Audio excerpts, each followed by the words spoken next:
Good morning. Welcome back into Wake Up America. Glad you're here. I want to continue to cover what the aftermath looks like for Hurricane Helene. So the death toll now from this one hurricane is at 155 people in cities, in towns from Florida to the Carolinas, Georgia, North Carolina, Tennessee, Virginia. This is now the second deadliest hurricane in at least the last 50 years. In Asheville, North Carolina, ground zero for a lot of the damage. At least 57 people have died. 600 are still missing as you wake up on this Wednesday morning. The city water system severely damaged. You can't shower, you can't drink the water. It's projected the total cost in damages from this one storm alone in Asheville and other places will range between $15 and $100 billion, which would make it one of the costliest of all time, right on par with Hurricane Katrina. And as this took place, President Biden was on the beach in Delaware. Kamala Harris was at a fundraiser, an expensive fundraiser in Las Vegas on Sunday night, not concerned about what was going on in the Southeast while Americans were suffering and dying. Take a listen.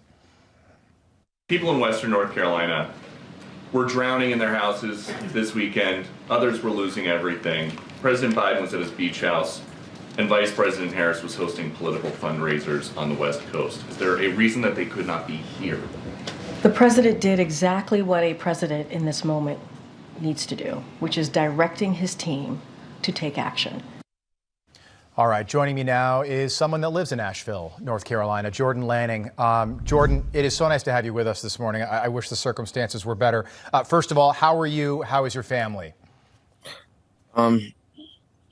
We're doing all right. As good as we can be in the moment. Can you tell me what it's like in Asheville right now?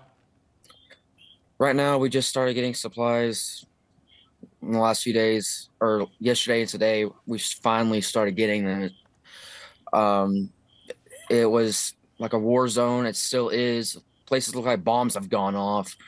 We had no cellular reception, no contact with the outside. No one knew where anybody was, and it felt like a war movie. We had nothing, and help didn't arrive for days, and it was up to the locals to band together and help each other, and thankfully a lot of people did.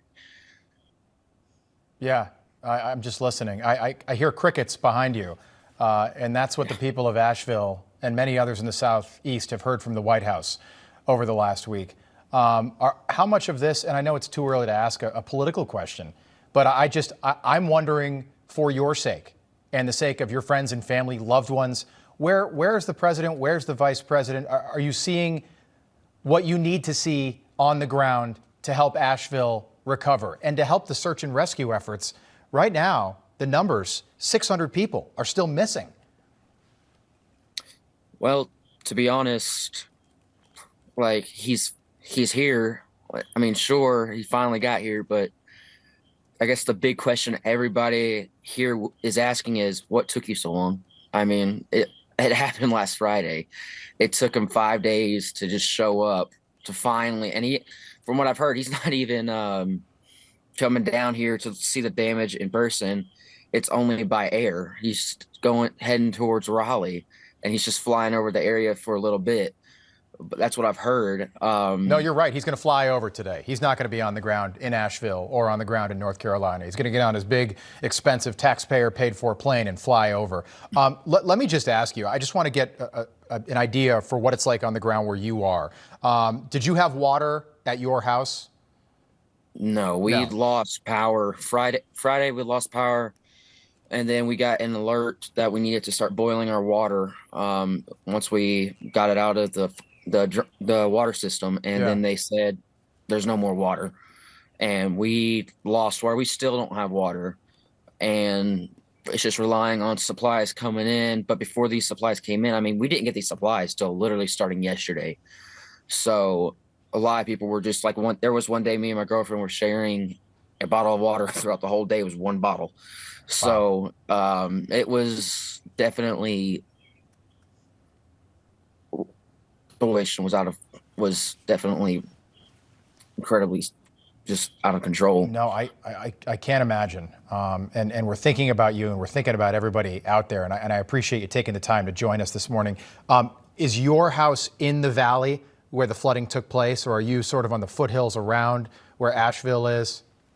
Thankfully, I'm on a hill, but about 2 miles down the road, not even 2 miles down the road, I think it's in one of the videos, the French Broad River totally took over. In fact, the whole River Arts District, which is where underneath that bridge, is gone. I mean, the flooding was close, but I live at the top of a hill. No, we're playing some We were video. fortunate enough to not encounter the flooding, but the trees were still a problem even up there. So So no power still. How is your cell phone service? You're able to join us this morning? it's spotty, it's hit or miss. I'm at a friend's house who had this, and I decided to come over here because I need to make contact with my family, or try to at least. And he lives deep in the country. And what I don't understand, and a lot of other people don't understand, the city doesn't have, a bunch of parts of the city don't have power, water, or electricity or anything. But the people deep in the country, like where he is, I mean, we're in the middle of nowhere. They've got it. It seems like the rescue groups and everybody coming in is working from the outside in instead of the other way around, because most of the casualties are in the city.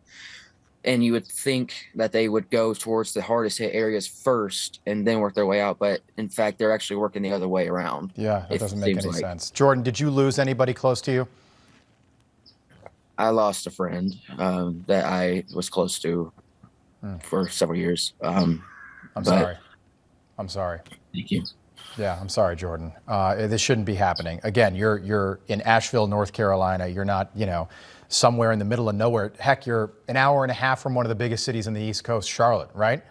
Yes. This shouldn't be happening. And you should be getting more help. You should be getting all the help that you need from the federal government right now. And it doesn't seem like you are. Jordan, keep us posted.